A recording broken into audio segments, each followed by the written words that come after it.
A flight attendant tried to restrain a black CEO with zip ties, but he calmly broke through them and immediately exposed the crew's protocol violations, leaving everyone in shock. He tried to restrain the black CEO with zip ties, thinking he could control the situation mid-flight. He didn't know the man he challenged was built to break limits, and more than just restraints. Subscribe if you believe arrogance always snaps against real authority. The moment Darian Crowell stepped into the jet bridge of Ares Meridian Flight 902, something didn't sit right. Not a delay, not a mechanical concern. It was human. It stood 6'2" with a stiff jaw and clenched hands, red in veil, a flight attendant stationed directly in the center of the boarding corridor, like a checkpoint officer instead of a hospitality worker. "Sir, may I ask what you're carrying?" Redden's voice didn't match his job. It was clipped, tense, barely masking suspicion. Darian adjusted the sleeping weight of his 4-year-old son, Kalen, on his shoulder and paused without irritation. A sleeping child and a personal briefcase. He gave no smile, just a flat answer and a direct gaze. Redden didn't move. His eyes scanned Darian's chest, lingered at his coat, then flicked to the briefcase. "You're heading to first class?" Redden added, tone thick with implication. "That's correct." Darian's reply remained measured, but his eyes narrowed slightly.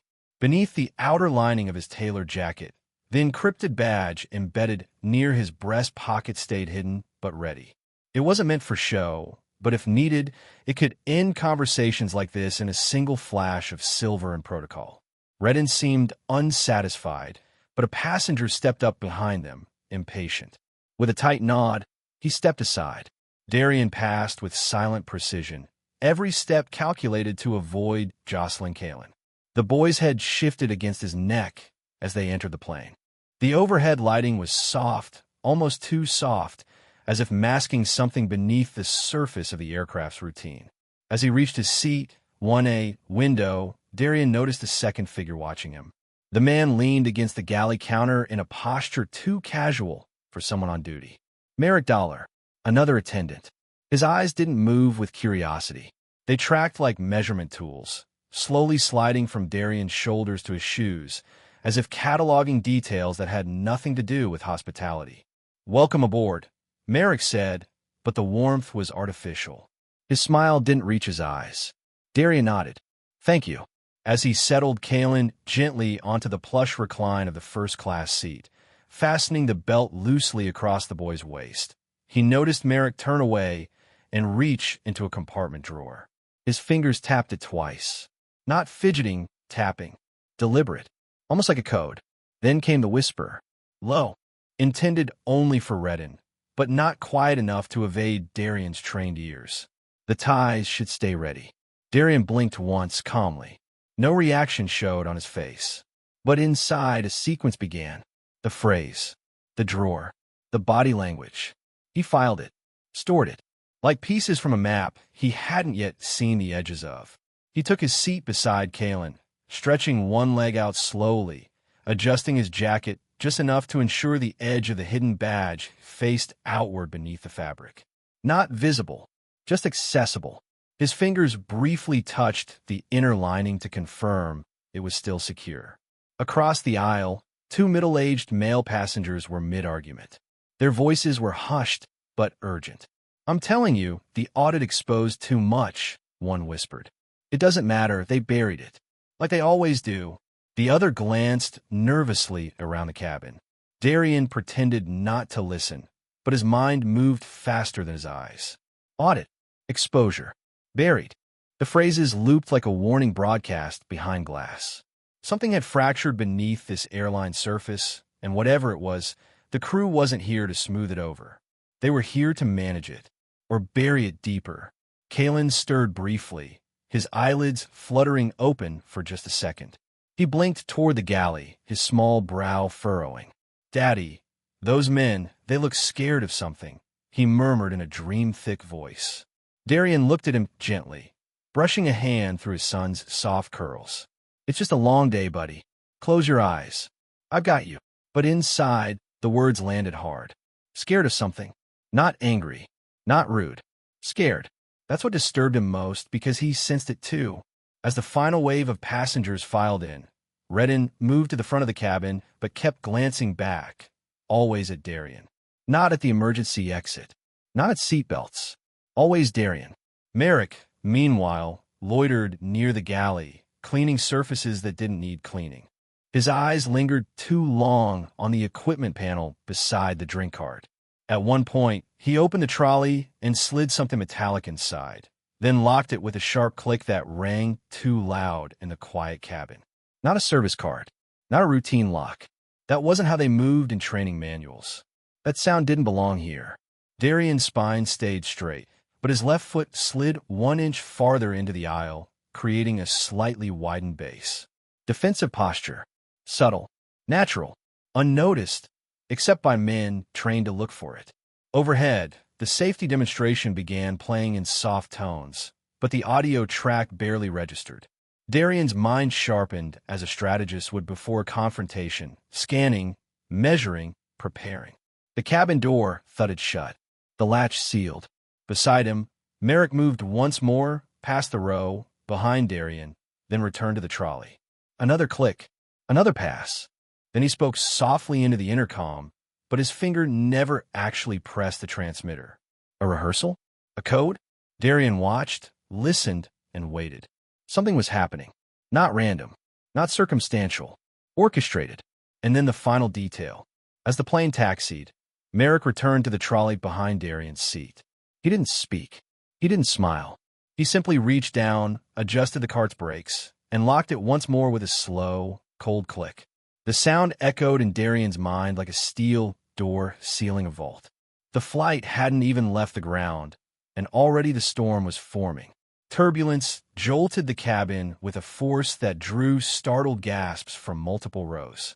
Overhead compartments rattled. Lights flickered, not with the rhythm of weathered storm clouds, but in a strange, stuttered pattern that felt unnatural, as if someone was testing the aircraft's nerves rather than its systems. Darien didn't flinch. His right arm braced Kalen against his chest with practiced care, while his left hand gripped the edge of his seat for balance. But his eyes were fixed, sharp, unblinking on Redden Vale. The flight attendant hadn't strapped in like the rest of the crew. Instead, he crouched near the emergency panel across from the lavatory, half concealed behind the jump seat wall. From a pouch tucked low against the panel's interior, he drew out something wrapped in a gray cloth.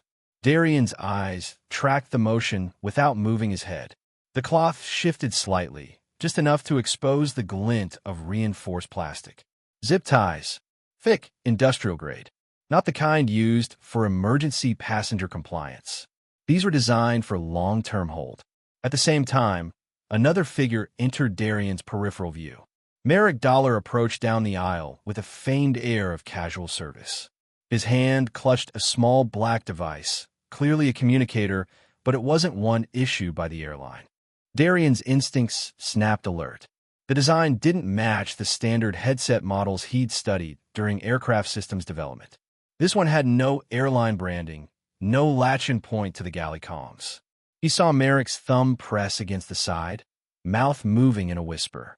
Darien logged the moment in his mental ledger. Time, 6:21 p.m. Altitude, climbing through 12,000. Conditions, stable. No weather anomalies noted pre-flight. Behavior, escalating. Preparation, underway. Merrick arrived with a too bright smile, holding a plastic cup of water.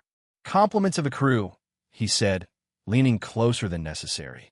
Then, without a clear trigger, his hand tilted just enough to send 2 deliberate splashes of water onto Darien's shirt. Darien didn't react. Not a blink. His breathing remained even, his hand steady against Kalen's sleeping back. But inside, a line was drawn. Merrick waited, watched, expecting anger, a flinch, a raised voice. He got none. Only a slow turn of Darien's eyes meeting his own with quiet precision. Merrick's lip twitched with frustration. He straightened, muttering something unintelligible into the black communicator. Then he turned toward the galley and gave a brief, unmistakable hand gesture, a closed fist followed by a downward jab. The go signal. Whatever was planned, it had just been greenlit. Darien's gaze slid back to Redden. The man was rising now, cloth parcel tucked beneath his elbow. As he stepped into the aisle, his shoulders squared, the aggression in his posture unmasked. He moved directly toward Darian, stopping only inches from his seat. "You've been observed tampering with restricted emergency equipment," Restrain said loudly, projecting for the passenger's benefit. "We'll need you to step to the back galley immediately."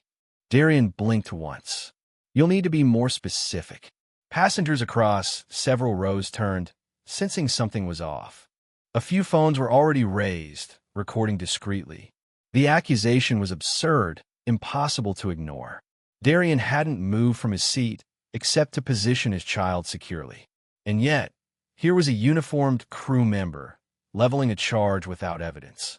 "I haven't touched anything except the armrest," Darian replied evenly. His voice was low but clear, calm, yet edged with a warning note. "You're escalating an issue that doesn't exist." Restrain didn't flinch. Instead, he took a step forward. "Sir, please comply," he said, louder this time, playing to the audience. "Your resistance will be noted as non-compliance." Darian shifted slightly, repositioning Kalen into a more secure cradle across his lap, legs toward the window. He raised his hands slowly, visibly, signaling no threat. His mind was racing, not with fear, but calculation. There were two options here: comply and be isolated, or remain seated and draw their hand in a public light. The latter was riskier, but only for them. Out of the corner of his eye, he noticed Merrick moving again. The attendant passed behind an older passenger, subtly touching the shoulder of a man seated in row 5. Another signal? Or insurance? The space around Darian contracted. The aisle narrowed. The ceiling felt lower. Not in reality, but in the tightening pressure of what this was quickly becoming. It wasn't a misunderstanding. It was a setup, a trap masquerading as airline procedure.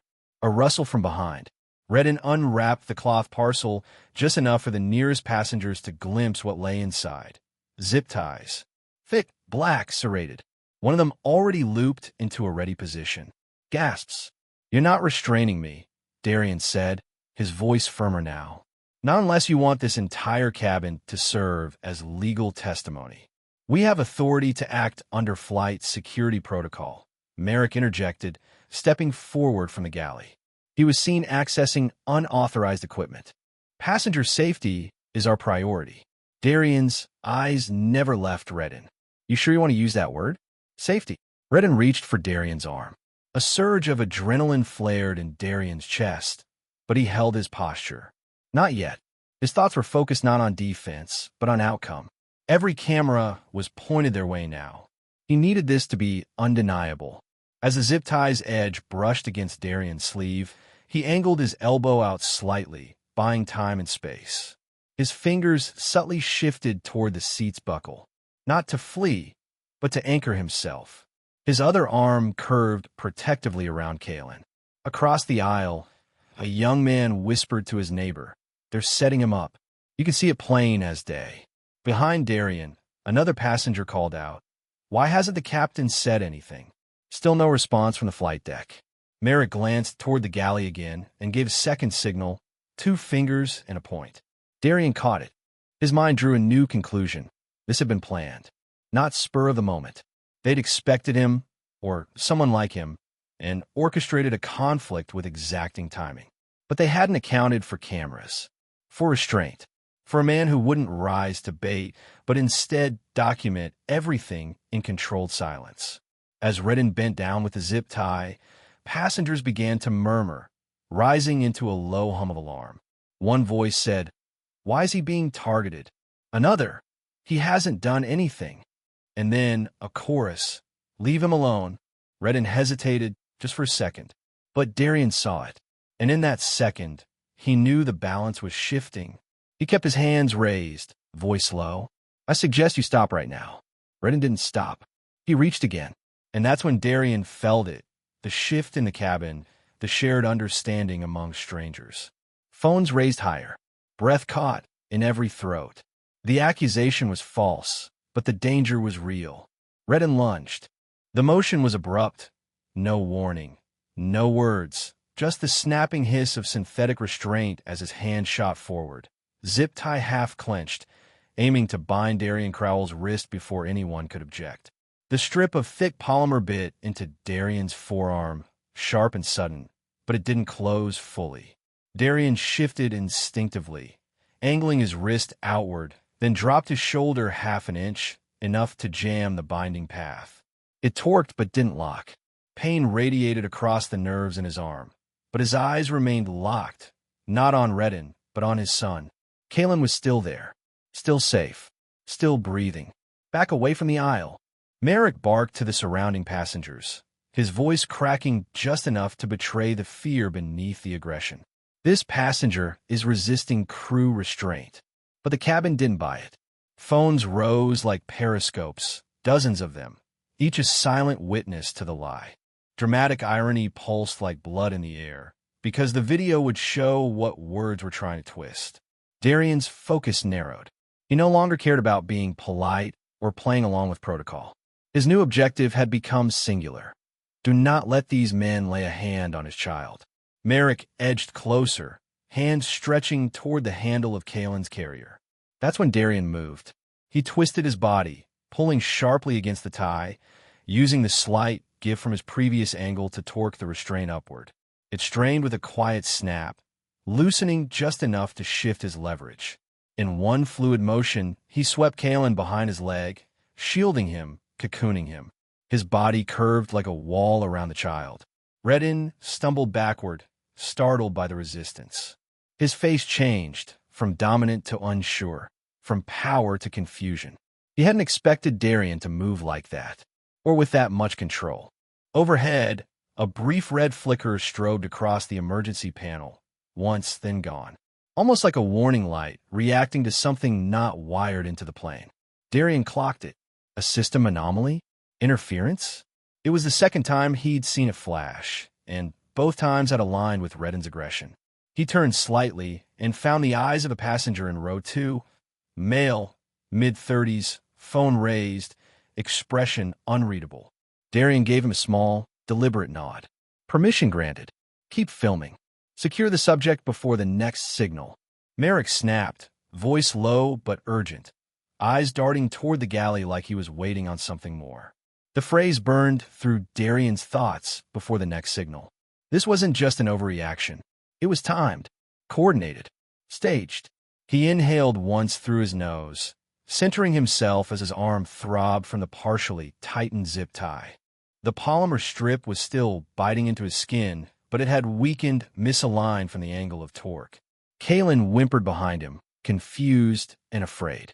That sound rewired everything inside Darian. In a single, decisive surge, he twisted his wrist, turned it inward, and pulled. Snap! The tie broke. Gasps echoed through the cabin like falling dominoes. Someone whispered, "He broke it. He just," before going silent. Redden froze, stunned. His hand still held the slack end of the broken tie, dangling uselessly like the remnants of a failed plan. Darian raised his arms slowly, the reddened imprint of plastic ringing his skin like a symbol of quiet defiance. No jitting, no fight, just truth, calm and unshakable. Darian's voice came low and clear, directed at Redden. "Do not take another step toward my child." Passengers weren't just filming now. They were moving, leaning forward, whispering to each other, gesturing silently. The illusion of crew authority had fractured. All eyes were watching, not in confusion, but in alignment with the man who stood between a threat and a 4-year-old boy. Merrick's mouth hung open for a beat, unable to respond. He hadn't predicted failure. He hadn't prepared for the zip tie to break, or for Darian to remain unflinching. And still, quietly, overhead, the red panel flickered again. It wasn't turbulence. Something was wrong with the systems, or someone was making it appear that way. Redden's hand trembled, now clutching nothing. His eyes darted toward Merrick, as if awaiting new orders. But Merrick didn't move. He was watching the zip tie on the ground. The broken strip sat curled against the carpet like a snake that had failed to strike. And then, silence. A pause held the room. Tension, thick and electric, hung in the cabin like a storm caught between lightning and thunder. Everyone knew the flight had changed. Whatever plan had been in motion was now cracked open. Too many witnesses, too many cameras, too many variables suddenly out of control. Darian stood still, shielding his son, one hand flexing to test the bruised wrist, the other bracing on the seat beside him. The broken restraint at his feet wasn't just a failed tactic, it was a message. One neither Redden nor Merrick could understand yet. The broken zip tie fell to the floor like a warning none of them understood yet. The moment the zip tie broke, the cabin transformed. Gasps rippled like aftershocks through the passengers as the thick plastic tie snapped in Darian's hand, the jagged end flinging into the aisle. Merrick Dollar instinctively stepped back, his face paling as if the breaking of that single restraint had shattered something deeper, control, illusion, or both. But Redden Vale didn't pause. With robotic intensity, he reached into his vest pocket and pulled out a second restraint, this one thicker, longer, lined with internal fibers like it had been engineered for a full-body takedown. His fingers trembled as he uncoiled it, but not from fear. There was urgency in his movements, desperation, as if time itself was running out. Darian's body shifted without hesitation, stepping between the two attackers and his son. Kalen's breath pressed soft and fast against the back of his suit coat, tiny fingers fisting fabric. Darian didn't look back. He didn't need to. His senses mapped every detail around him like a battle strategist analyzing terrain. The aisle, narrow and unforgiving. The passengers, frozen but alert. The two men, driven not by protocol, but by purpose, and that made them dangerous. Overhead, the intercom crackled. "Ladies and gentlemen, we're experiencing some unexpected turbulence," the captain announced. His voice was distant, unaware, or pretending to be, of the chaos playing out in the cabin behind him. "Turbulence," Darian murmured under his breath, his eyes locked on Redden. "You have no idea." Merrick raised his voice to the crowd, his tone sharp and authoritarian. "Anyone interfering with federal air procedure will be removed upon landing." But the lie was wearing thin. Passengers didn't flinch. They didn't retreat. Many had their phones out now, recording, zooming, documenting. Darian could feel the tide beginning to turn, not enough to stop the violence, but enough to expose it. And that mattered. Redden charged. No countdown. No warning. Just raw motion, shoulders low and aimed at Darian's torso.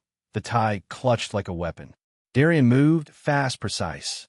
He ducked beneath the incoming tackle, pivoted off his left foot, and guided Redden's momentum forward. The attacker slammed into the seat back of row 4, the sound a sharp crack that made several passengers scream. Darian didn't gloat. He didn't flinch. He just reset his stance and waited. Across the aisle, something blinked. Darian's eye caught it, Merrick's wrist. A device. Not a watch. A narrow band with a faint green light pulsing like a heartbeat. Too sleek for airline-issued tech. Too deliberate to be decoration. He watched as Merrick tapped it twice. The light changed. Whatever this was, it wasn't random. "You're not just reacting," Darian thought, his eyes narrowing. "You're being watched." Merrick's face tightened, and from his jacket he produced something far more chilling than a zip tie, a small injector device, sleek and metallic, with a pressure-loaded chamber. The kind used in emergency sedation. Or worse.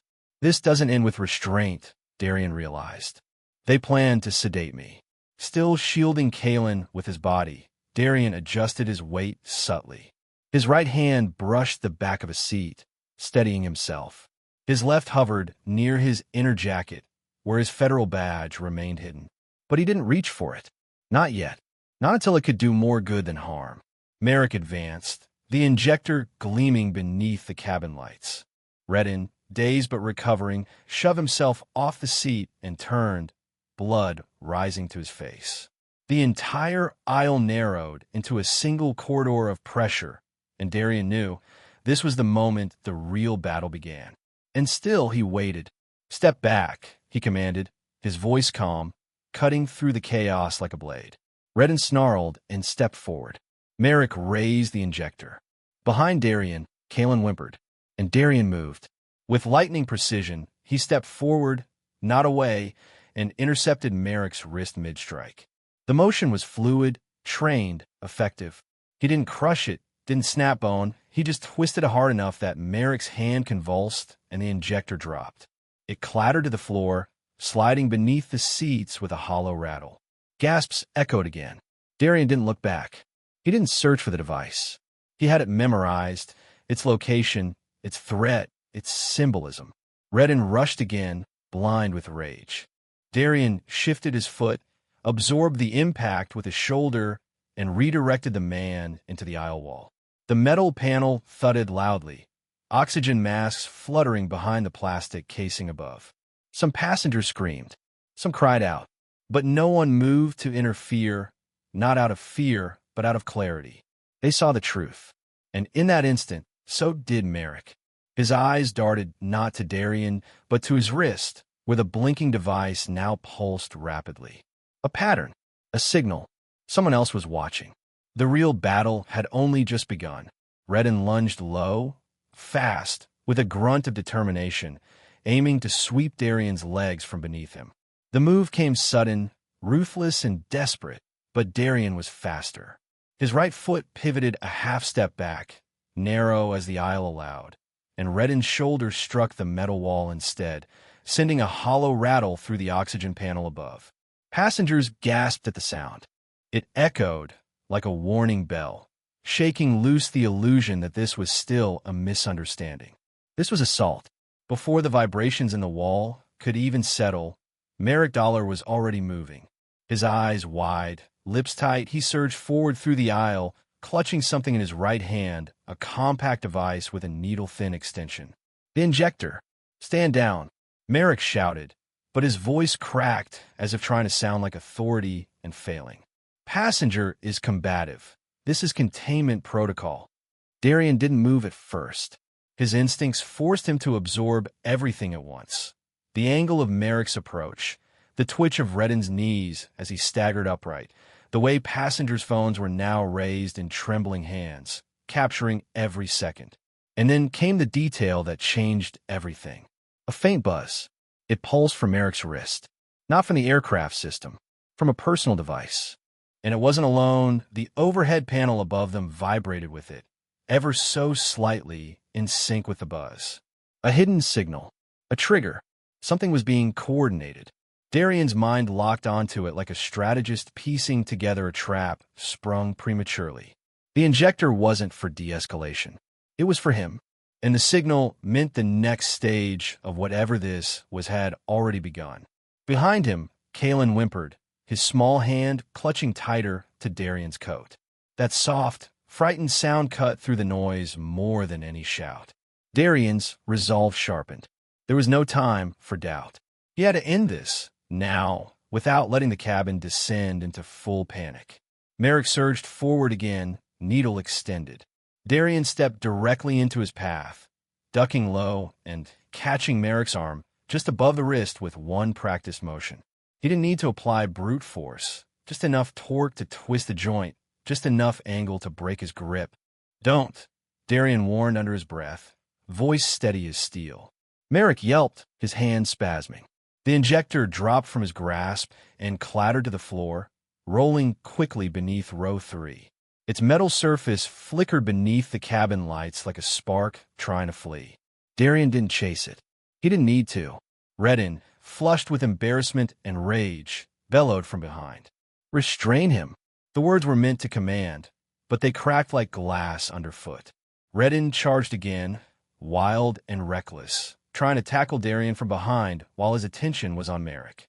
But Darian had expected that. His peripheral vision caught the movement. He shifted his stance and turned with precision, catching Redden's forearm mid-strike and using his own weight to redirect the force downward. Redden's body slammed sideways into the armrest of row 4 with a thud that drew more gasps. He crumpled onto the floor, dazed, pain blooming across his face. Stop it. He has a child. A male voice shouted from the back. Another added, We're recording everything. Darian stood over Redden now, composed but tense. His hands were up, not in surrender, but in demonstration. He was not the aggressor. Every camera saw it. Every witness felt it. He had not thrown a punch, not even a shove, only deflections, protection, precision. Merrick remained frozen 3 rows away, his wrist cradled against his chest, expression collapsing into dread. His confidence, once fueled by secrecy and plan, now hollowed out in front of dozens of watching eyes. Darian's gaze moved to the passengers. Some sat in stunned silence. Others filmed with trembling hands. All were silent witnesses to a truth that couldn't be buried. Darian took a breath, then turned back toward the crew. His voice came low and level. "Don't come near my son again. I won't give another warning." Neither Merrick nor Redden moved. The hum in the ceiling seemed to stall. Somewhere up front, the seatbelt light blinked again, mocking normalcy. But nothing about this flight was normal now. In the pocket of silence that followed, a realization bloomed through the cabin like fire through dry grass. Something deeper was unfolding here, something bigger than just a misunderstanding or rogue attendance. The buzz, the injector, the coordination, it wasn't random. And Darian, standing centered in the aisle with his son's hands still gripping his coat, was no ordinary target. From the rear, a voice whispered, almost reverent, "He's not just a passenger." Darian didn't look back. His eyes remained forward, scanning, calculating, preparing for what might come next. Because something would. He could feel it in the air, vibrating just beneath the surface. Merrick slowly stepped back, his feet unsure. And then silence. The moment their device hit the floor, the truth began to surface. The injector skids across the aisle like a metal insect, bouncing twice before settling near the foot of a man in row 3. For a moment, the entire cabin stills, no movement, no breath, just the vibrating hum of tension in recycled air. Merrick stumbles backward, cradling his twisted wrist, his breath coming in shallow gasps. The forced confidence that had earlier curled his lip now drains from his eyes. Darian sees it. He registers everything. The shift in posture, the retreat of the threat, but he also knows that threats regroup when cornered. Here, a male passenger in row 3 says, holding out the injector. His voice is steady, his hand firm. "I saw him switch it on right before he rushed you." Darian takes the injector carefully, his fingers closing around the cool, matte surface. He nods once in thanks, not wasting time with words he doesn't have. The device is lighter than expected, but its implications are heavy. He turns it over in his palm. No airline emblem, no medical stamp, no safety seal. This isn't standard anything. It's a tool built for covert submission. Across the aisle, Merrick's voice cracks through the moment like a snapped wire. "That's medical equipment. You're not authorized to hold that." Passengers laugh, dry, bitter chuckles laced with disbelief. "No medical kit looks like that," one man snaps. "We're not blind." Merrick glares at him, his teeth clenched, but the mask has already fallen. The authority he pretended to wield now looks like what it always was, a cover for something else. Darian doesn't respond. He doesn't need to. His silence is louder than Merrick's panic. But he knows this moment, this exact moment, is the turning point. The window is closing fast. The injector is out of their hands, but desperation makes people reckless. He can't afford to underestimate them again. Not with Kalen just steps behind him. His son is peeking out from behind the seat divider now, eyes wide but brave, trusting. Redden grunts and pulls himself up, bruised and shaking, but not yet done.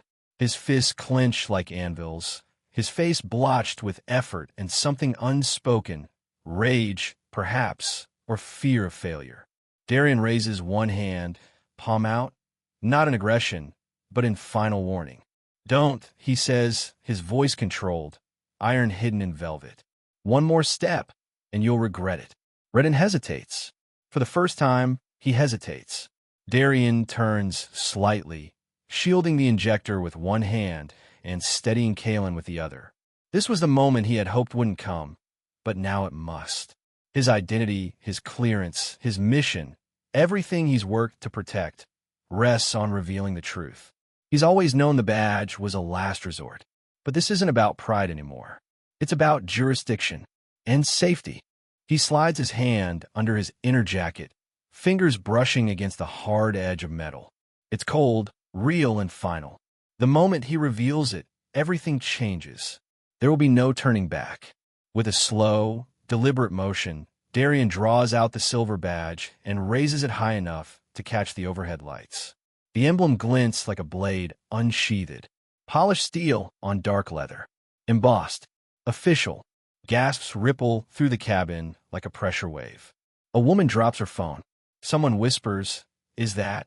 but doesn't finish the sentence. Redden freezes mid-step. His knees lock. His breath stops. The reinforced authority in his stance dissolves. He stares at the badge as if it were a weapon, because in a way, it is. Merrick's posture buckles. His weight shifts back involuntarily, as if something inside him gave way. His mouth opens, but no sound comes out. Darian doesn't shout. He doesn't need to. The badge speaks louder than any outburst could. "I am placing both of you under federal observational hold," he says, his tone crisp and deliberate. "Any attempt to interfere again will be documented as obstruction against an internal clearance officer." The cameras roll. The cabin listens. There is no more guessing who he is. From somewhere near the cockpit, a voice rises, a passenger calling for the captain. "You need to come back here right now. We have a federal official being attacked." But the intercom remains dead. The captain's silence stretches on, eerie and conspicuous. The absence of authority now confirms everything. Someone had told him to stay out of it. Darian turns back to the aisle, steps forward, and locks eyes with Redden again. "Stand down," he says, not a threat, but a directive backed by everything the badge represents. He gestures toward Merrick without breaking eye contact. "And you, back away from the galley door." Merrick doesn't move. At first. Then slowly, shakily, he takes 2 steps back, his gaze flicking toward his own wrist, the device still blinking green. Still receiving something. Orders? Data? Darian notes it all. Records it with his mind like a camera with infinite exposure. Every movement, every signal, every silence. The cabin isn't loud now. It's quiet in that thick, anticipatory way just before a thunderclap. Everyone can feel it. Something has shifted. Something permanent. And yet Darian knows this isn't the end. The storm may be dispersing here in this narrow aisle, but its center is still spinning somewhere behind layers of code, command, and hidden coordination. That's where this began. That's where it must end. But for now, for this moment, he has reclaimed control. The badge didn't just change the moment. It changed the entire battlefield. The moment the silver badge caught the light, time inside the cabin seemed to pause. Redden froze mid-step, eyes widening as if the entire reality he operated in had just shifted beneath his feet. Merrick, several paces back, flinched as though the emblem burned his skin from a distance. His hand moved instinctively to his wrist device, tapping it repeatedly. Once, twice again, each tap sharper and more frantic than the last, as though the device might rescue him from the eyes now locked on him from every row. Passengers whispered, then silenced themselves. Phones continued to record, now capturing not just a struggle, but a reckoning. Darian stood firm, one arm slightly in front of his son, the other holding the badge at chest level. His voice was steady, but his eyes scanned every angle. The galley, the exits, the twitch in Merrick's fingers, the growing anxiety in Redden's posture. Then he heard it, a sound no one else caught. A faint metallic click from behind the curtain of the galley. Not a cartwheel, not a drawer.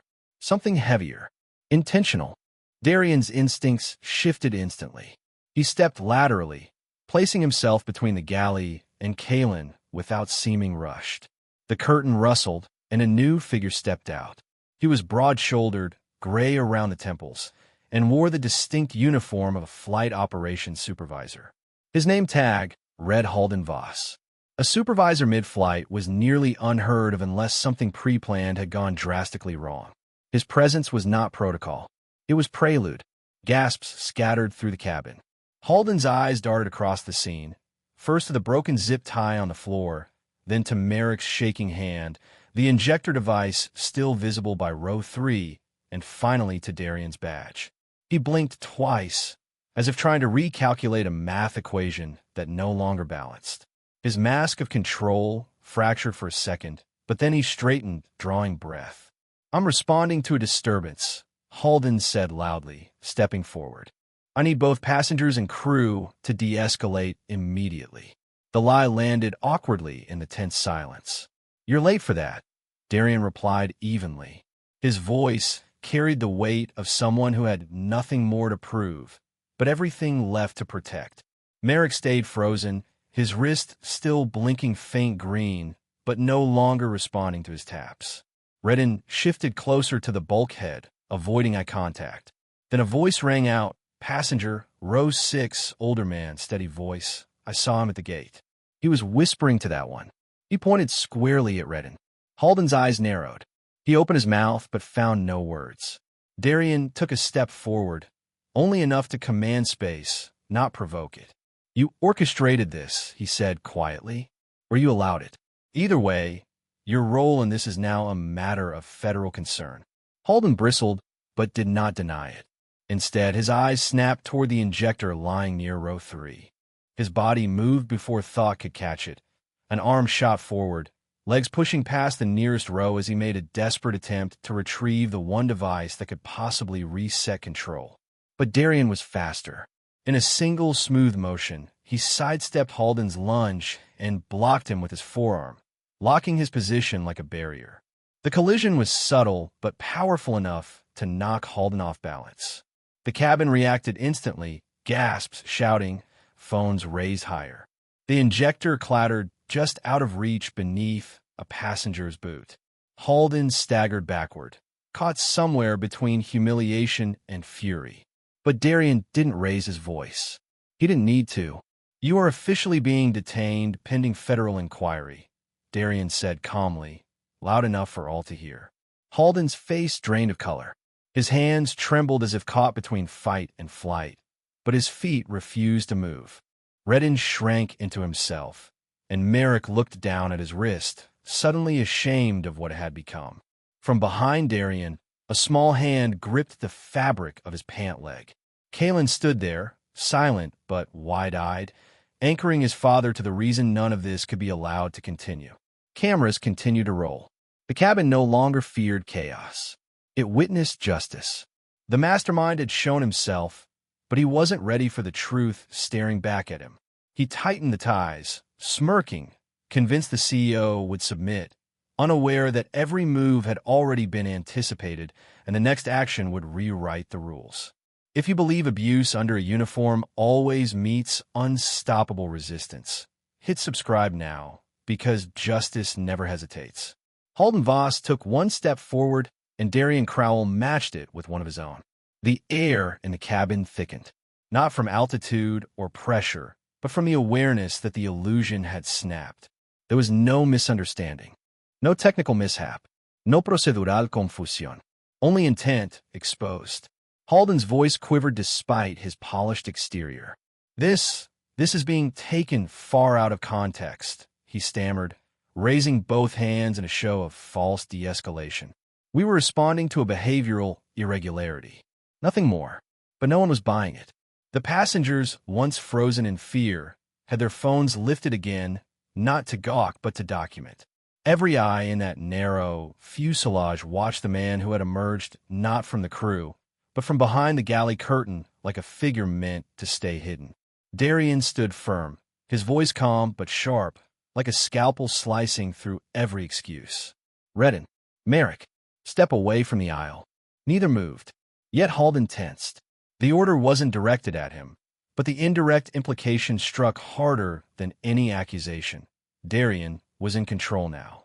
His authority had been revealed, and the chain of command had shifted, violently, irrevocably. Halden's posture faltered, his eyes darting to the broken zip tie on the floor, to the injector still tucked near the third row, to the digital device flickering green on Merrick's wrist like a taunting alarm. Desperation leaked into his tone. "You've triggered an internal protocol, a response pattern meant to monitor behavior under duress." This was never personal. That word, protocol, it slithered through the cabin like a cold wind. Whispers broke out among the passengers. Cameras zoomed in tighter, and Darian's eyes narrowed, not in confusion, but recognition. His gaze dropped to Halden's chest. There, partially obscured by the edge of his badge lanyard, was a faint triangular imprint, 3 prongs intersecting in a downward spiral. Not a logo, a symbol, one Darian hadn't seen in years. Project Vylon. A cold ripple passed through him. He remembered the proposal, remembered rejecting it.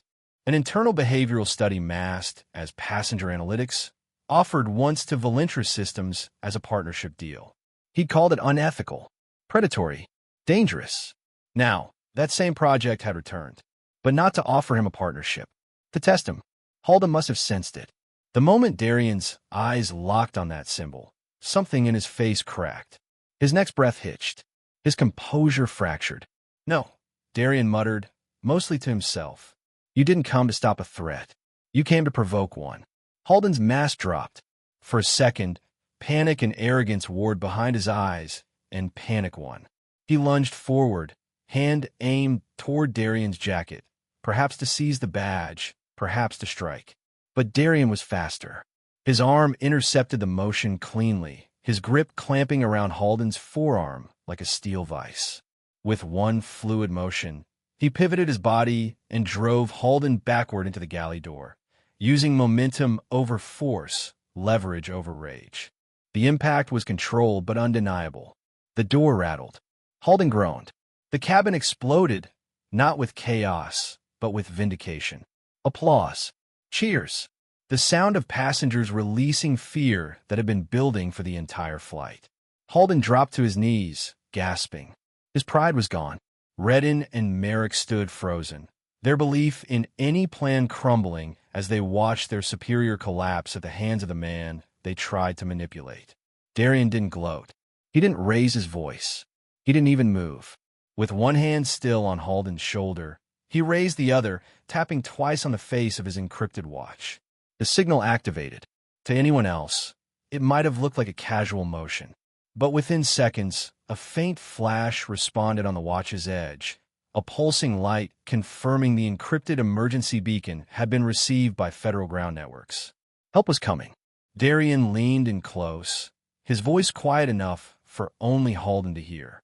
"You tried to turn me into a variable, but I wasn't the one being measured. You were." Halden didn't respond. Couldn't.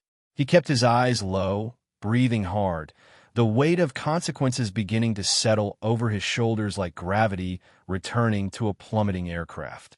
Across the cabin, a few men helped Kalen reposition behind Darian's seat.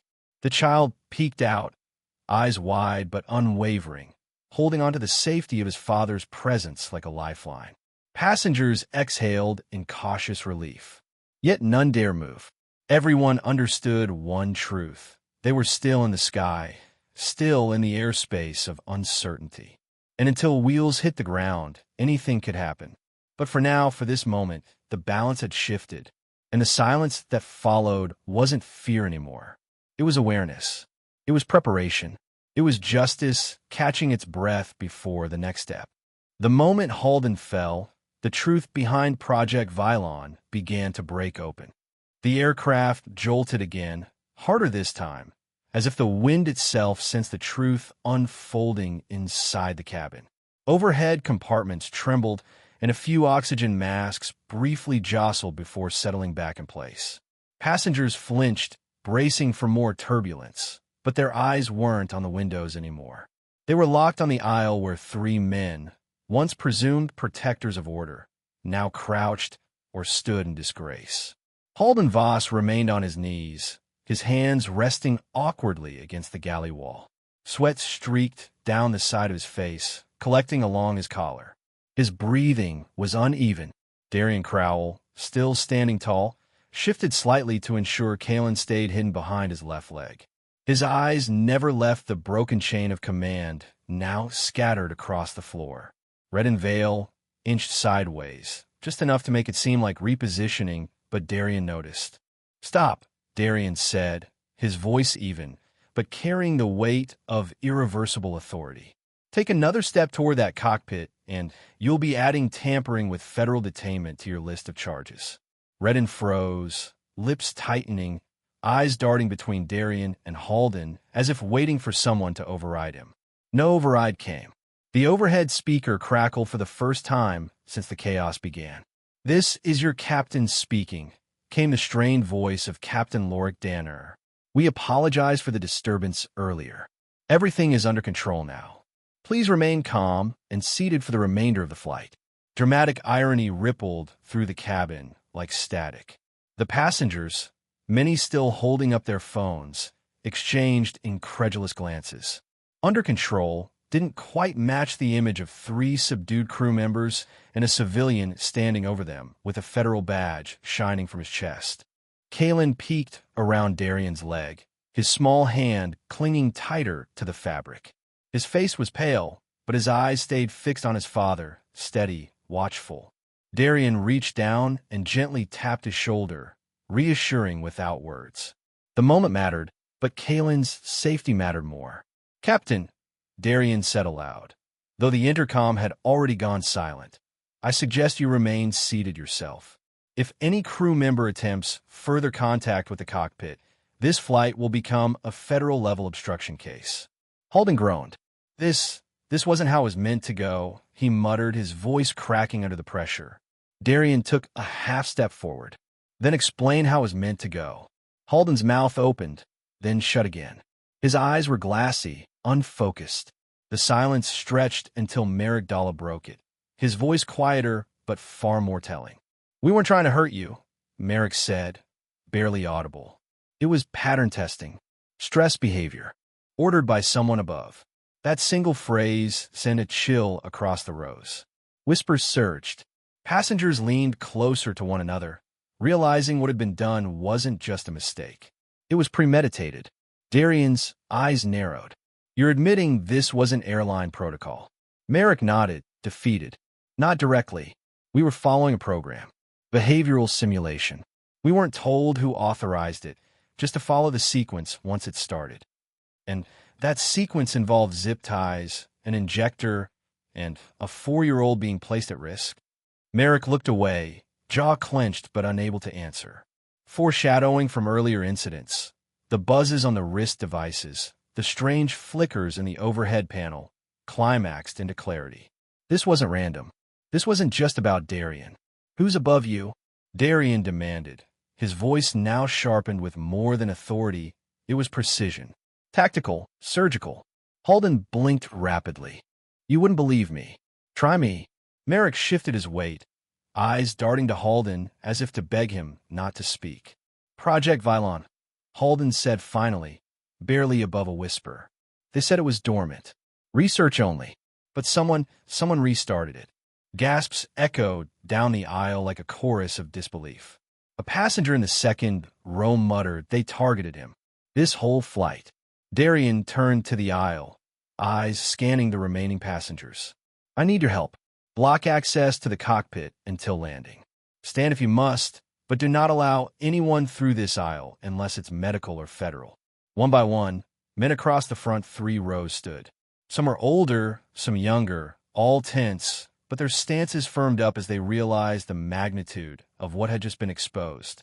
One man, tall, bearded and quiet until now, stepped across the aisle and anchored himself by the lavatory door, effectively sealing the path. Captain Lorik's voice returned, this time shakier.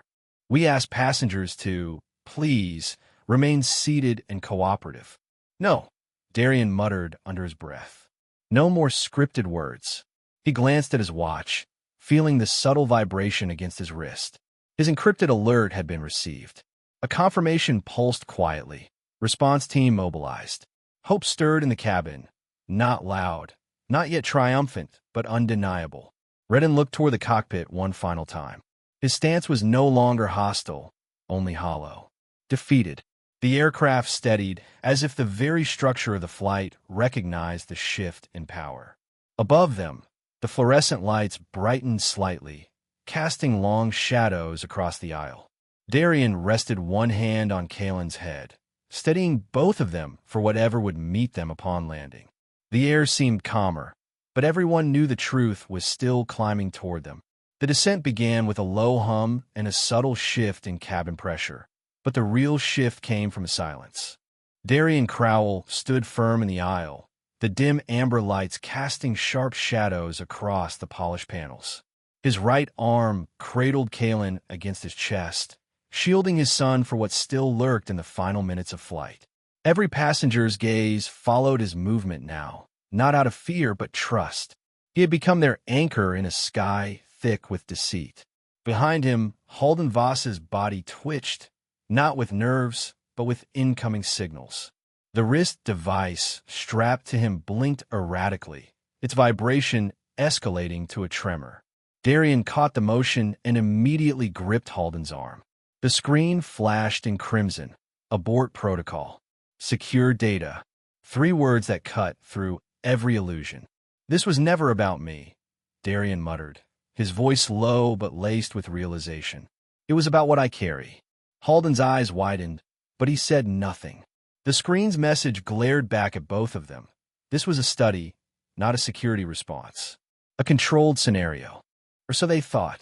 Darian turned sharply. Merrick, he called, fixing the trembling attendant with an unblinking stare. Who gave the order? Merrick froze, sweat dripping down his brow, clinging to the edge of the service counter, as if it could hold back what was coming. I didn't know it'd go this far, Merrick confessed, his voice shaking. They said he'd be calm, said he'd never raise his voice, that they needed data on decision-making under pressure. We didn't know it'd be his son on board, too. Gasps echoed down the aisle. The air grew heavier. Passengers exchanged stunned glances, slowly realizing that what unfolded wasn't a breakdown in crew training. It was a planned stress simulation. They had been unwilling spectators in a high-level behavioral experiment. Darian's breath steadied, but his eyes narrowed. He had suspected layers of manipulation, but now the true nature of Project Vylon unraveled like a severed wire. He glanced at the screen again. Secure data. That was their real mission. Not restraint, not safety, but surveillance. His thoughts raced. Years ago, he'd rejected a proposal bearing the same signature, phrasing now glowing on Halden's wrist. Vylon, the behavioral analytics initiative disguised as a civilian threat prediction model. He'd called it unethical then. They'd called it ambitious. And now, here it was, targeting him at 30,000 feet. Darian raised his voice, not in anger, but with calm precision. Everyone who filmed, keep your footage ready. Label the files with your seat number. You'll need to hand them over the moment we land. Passengers nodded quickly, pulling phones tighter in their grips. The truth would be protected now. Too many eyes had seen it. Kalen stirred gently in Darian's arms, his small fingers curling into his father's lapel. Darian bent slightly, whispering, "We're almost down, buddy. You're safe now. I promise." The landing gear deployed with a deep mechanical grind beneath the floor, its echo a sudden punctuation that made a few passengers flinch. It wasn't just the wheels preparing for touchdown, it was the entire system bracing for consequences. Halden moved slightly, his knee edging toward the aisle. Darian didn't flinch. He pressed his hand flat against Halden's shoulder, firm and unwavering. "You're not going anywhere," Darian said, voice steel-cold.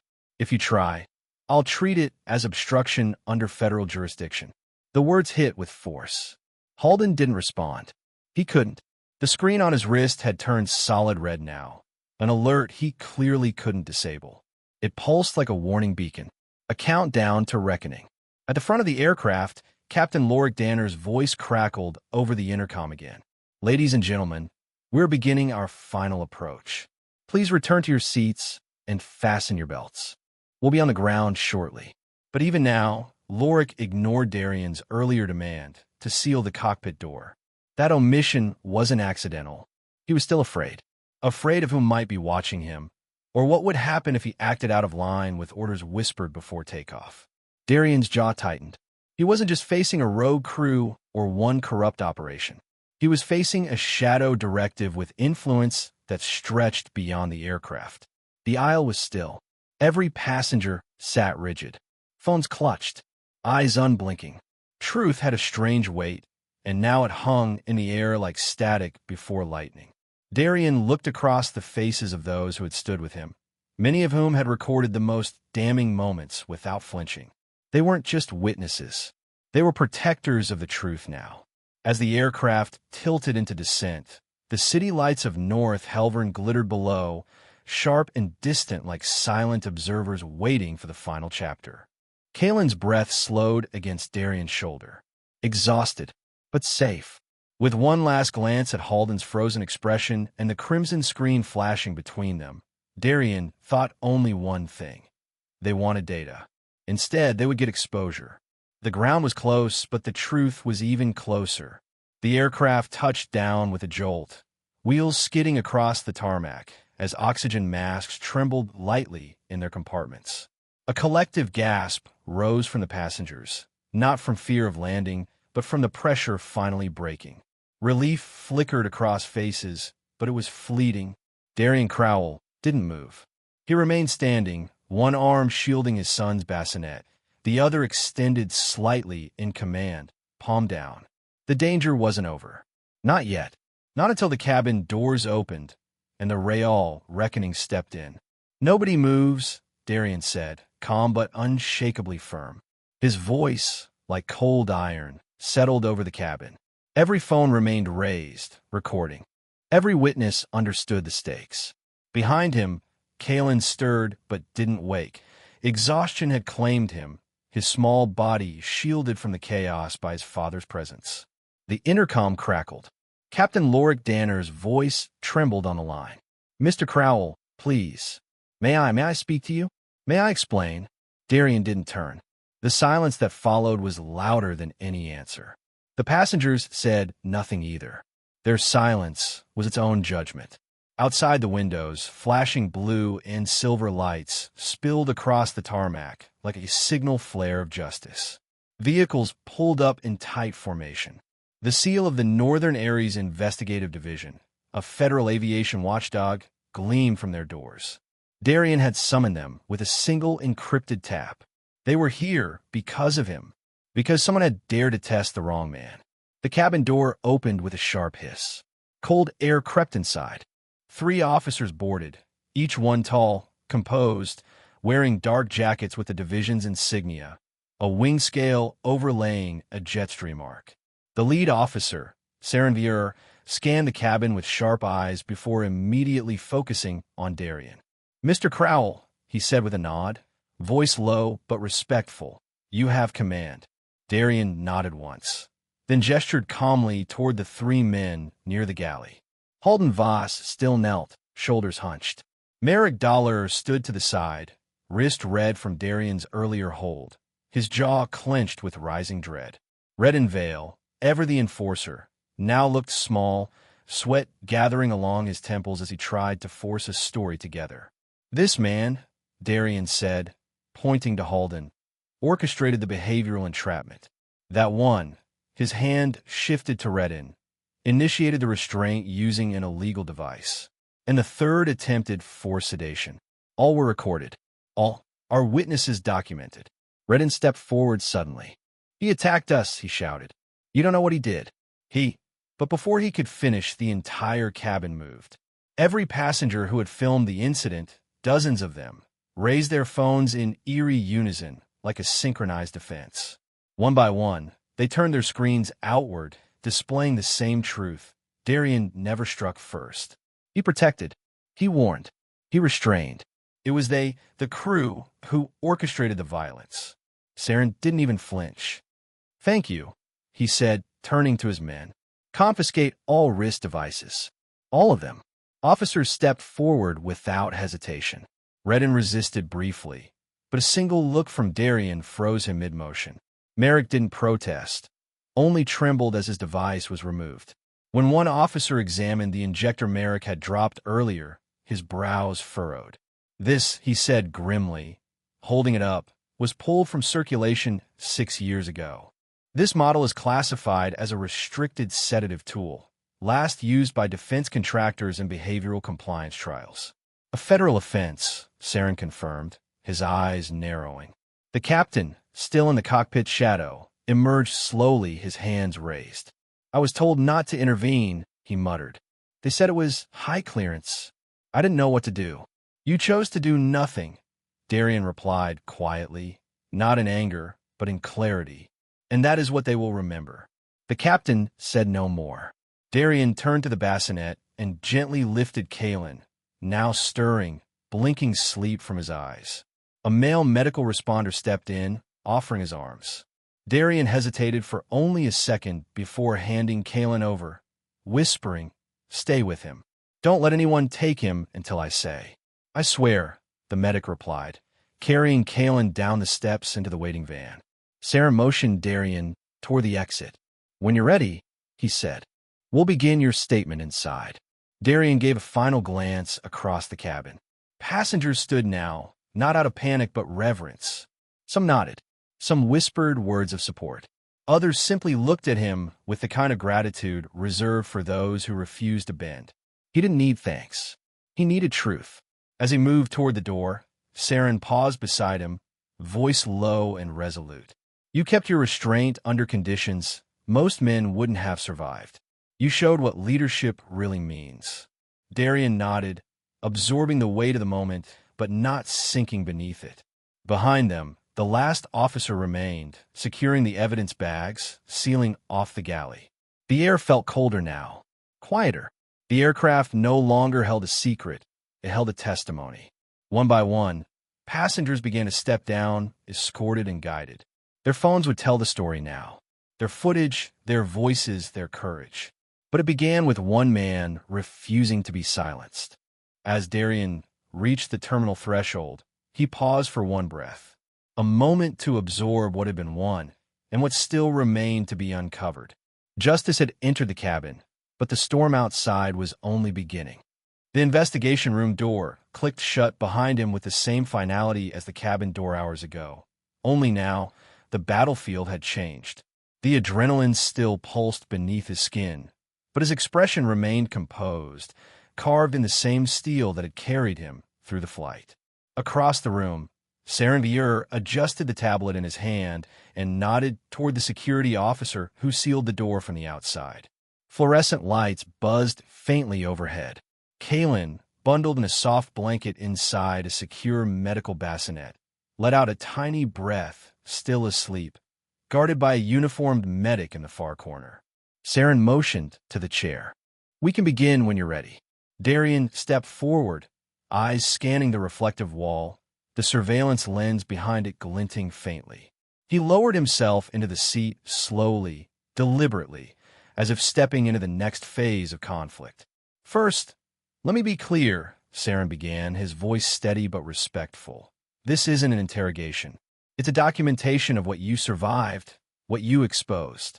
Darian offered a nod, unclasping the top button of his shirt where his badge had rested hours before. "Proceed." Saren tapped the screen and began recording. "Name, Darian Crowell. Position, CEO, Valentra Systems. Federal civilian contractor, internal clearance tier N6. Saren paused. "And your son, Kalen, 4 years old, was a non-participant passenger, targeted by proximity, not by intent." The words felt clinical, but Darian forced himself to speak like a strategist. There would be time for emotion later. Right now, his goal was precision. Saren's eyes flicked to the tablet. The badge revealed mid-flight confirms everything. "What you may not know is we've been monitoring a group for months, Project Vylon. No conclusive evidence. Until tonight." Darian leaned forward slightly. "You're telling me this wasn't just rogue staff?"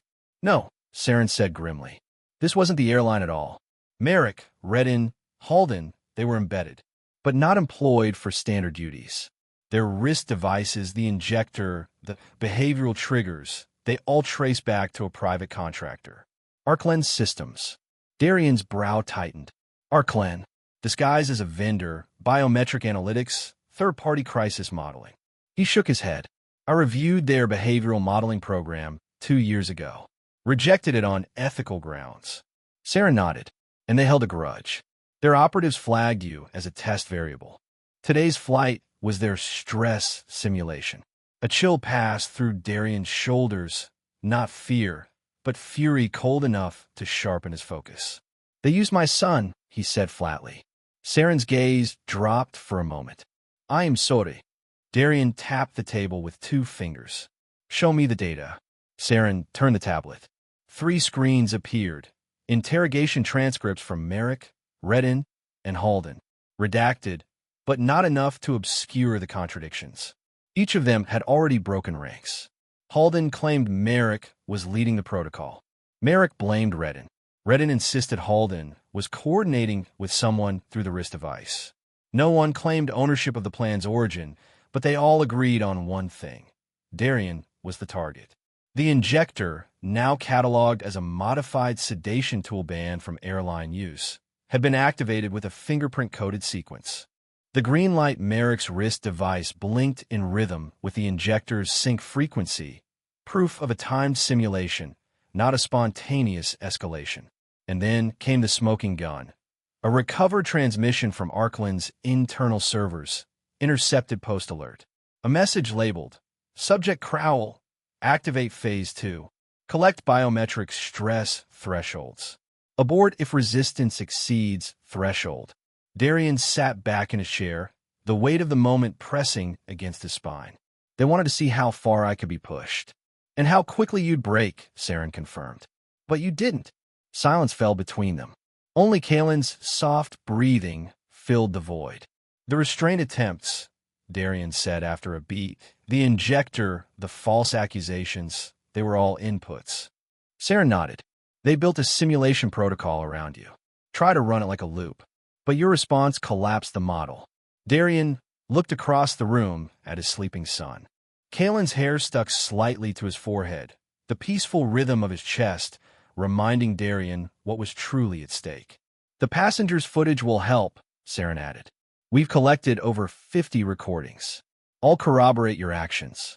Your restraint. Darian said nothing for a moment. Then, softly, they expected variables they could control. They forgot I built systems that detect manipulation for a living. Saren allowed a brief smile, which is why this case is moving to tribunal. Your testimony will be central. You were the target, and now you're the evidence. He looked at Kalen again, voice quiet but filled with resolve. Then I'll make sure no hidden protocol ever touches him again. Saren closed the tablet gently, his expression hardening with purpose. You just dismantled a ghost project in midair, Mr. Crowell. And for the first time in months, we have something solid to bring down Arkland. Darian exhaled for the first time since takeoff. The weight of the sky lifted, replaced by the gravity of what was still ahead.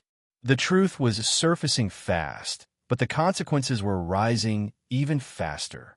Mr. Crowell, please proceed, the tribunal chair said, his voice reverberating through the vast chamber. Darian rose from the witness seat, the click of his polished shoes on the stone floor echoing in the silence. The lights overhead were stark and clinical, bouncing off white walls and polished with desks where federal assessors, legal observers, and aerospace ethics regulators sat in tight formation. Cameras mounted near the ceiling recorded every gesture, every word. He didn't look at the rows of agency officials seated across from him. Not yet. Instead, his eyes found Kalen's, calm now, older in presence than just 3 months ago. The boy gave him a small nod from the front row beside Saranvir, the lead investigator who had stood beside Darian since the incident. Darian returned the nod, inhaled once, and turned to face the tribunal. He placed both hands on the edge of the table. On Flight 902, I was targeted, not as a passenger, not as a civilian, but as a subject in a covert behavioral stress experiment conducted without consent, oversight, or legal authority. Several tribunal members stiffened. Darian tapped the surface once, and a screen lit behind him. I submit Exhibit 27A, a complete timeline from the moment I boarded Ares Meridian Flight 902 to the moment federal officers met us at the gate. With a gesture, he triggered a projection, footage from multiple angles, passenger phones, surveillance feeds, and his own encrypted watch recorder.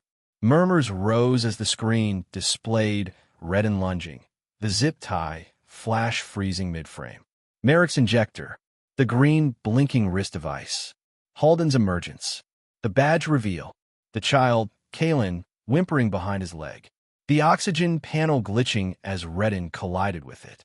Darian turned slightly, his voice unwavering. This wasn't an accident. This wasn't mishandled de-escalation. It was premeditated entrapment, directed by a contractor hiding behind technical jargon and vendor codes. Arclen Systems. A stir of recognition moved through the room. Darian continued. I rejected Arclen Systems' behavioral experiment proposal 2 years ago on ethical grounds. They retaliated by embedding operatives into a commercial airline crew. They wanted to simulate a high-stress hostage scenario using my child and me as unwilling variables. They assumed I wouldn't resist, wouldn't have the authority to respond. He stepped away from the table. They assumed wrong. The lead adjudicator, a sharp-jawed federal ethics officer named Taranvel, gestured for clarity. Are you suggesting this was not airline authorized at all? Before Darian could reply, Saranvier rose from the side table. We have the logs, sir. He handed a sealed tablet to the panel. Data scrubbed from Halden Voss's wrist device after detainment. Every signal, every directive came from an off-network relay tied to Arclen Systems' internal test servers. They were operating under the codename Project Vylon. Target designation, Crowell D. Gasps rippled through the chamber.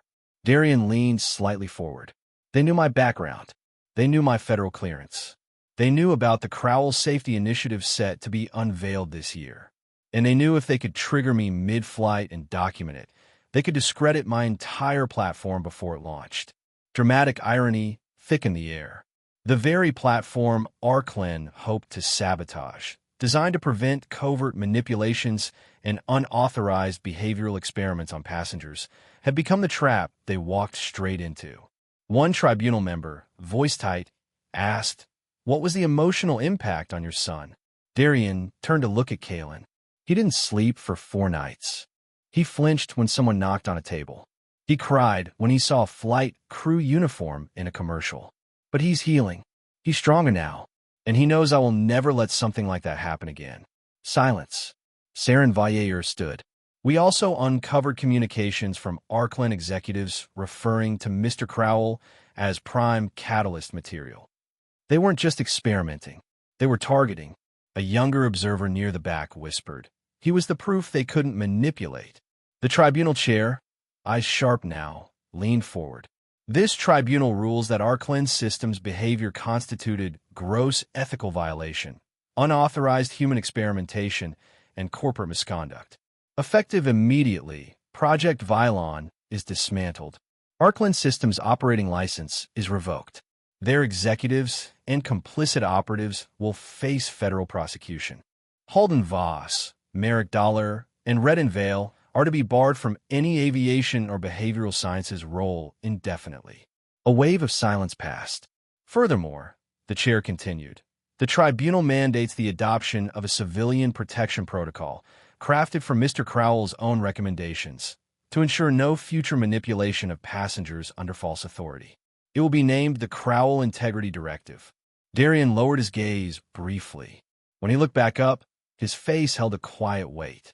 I accept the directive, but not for me. For every family who puts trust in the sky. The applause started slowly from Saren, from the ethics board, then from the passengers who had testified alongside Darian. Kalen stood now, clapping softly with wide eyes.